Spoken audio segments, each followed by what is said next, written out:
Assalamualaikum warahmatullahi wabarakatuh. Saya Arsy Alisa Mustari dari kelas non-reguler B semester 3 dengan NPM 74201211192. Di sini saya akan mereview materi perkuliahan pada mata kuliah Hukum Pidana oleh dosen pengajar Ibu Profesor Dr. Hajah Heni Nuraini SHMH beserta asisten dosen Bapak Dr. M. Rendi Aridayandi SHMH.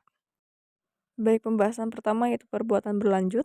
Menurut pasal 64 ayat 1 berlaku sistem absorpsi yaitu hanya dikenakan satu aturan pidana dan jika berbeda-beda dapat dikenakan ketentuan yang memuat ancaman hukuman pidana pokok yang terberat. Pasal 64 ayat 2 merupakan aturan khusus dalam pemalsuan dan perusakan mata uang. Pasal 64 ayat 3 merupakan ketentuan khusus dalam hal kejahatan ringan yang merupakan perbuatan berlanjut. Menurut Memori Van Tohliting, syarat perbuatan berlanjut adalah ada niat yang merupakan perbuatan yang terlarang.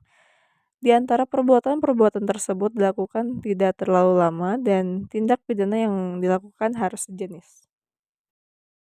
Perbarengan perbuatan atau concursus realis terdapat pada pasal 65 sampai dengan pasal 71 KUHP. Concursus realis berupa kejahatan yang diancam pidana pokok sejenis yaitu terhadap kejahatan-kejahatan. Pasal 65 yaitu hanya dikenakan satu pidana dengan ketentuan bahwa jumlah pidana maksimum tidak boleh lebih dari maksimum pidana terberat ditambah sepertiganya, yaitu absorpsi yang dipertajam atau diperberat. Contoh, A melakukan 3 jenis kejahatan yang diancam pidana masing-masing 4 tahun, 5 tahun, dan 9 tahun. Terhadap hal ini pidananya adalah 9 tahun.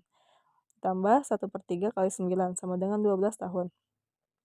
A melakukan dua kejahatan yang diancam 1 tahun dan 9 tahun. Dalam hal ini, pidana yang dikenakan adalah 10 tahun dan bukan 9 tahun. Ditambah 1/3 kali 9 sama dengan 12 tahun, karena melebihi jumlah maksimum yang pidana untuk masing-masing kejahatan.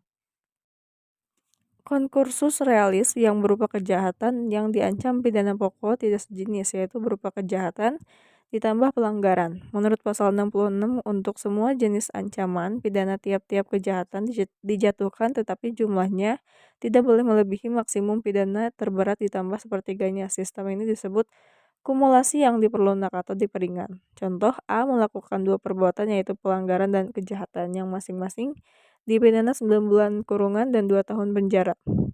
Dalam hal ini semua jenis pidana atau kurungan dan penjara harus dijatuhkan. Adapun maksimumnya adalah 2 tahun ditambah 1/3 kali 2 tahun sama dengan 2 tahun 8 bulan, sama dengan 32 bulan.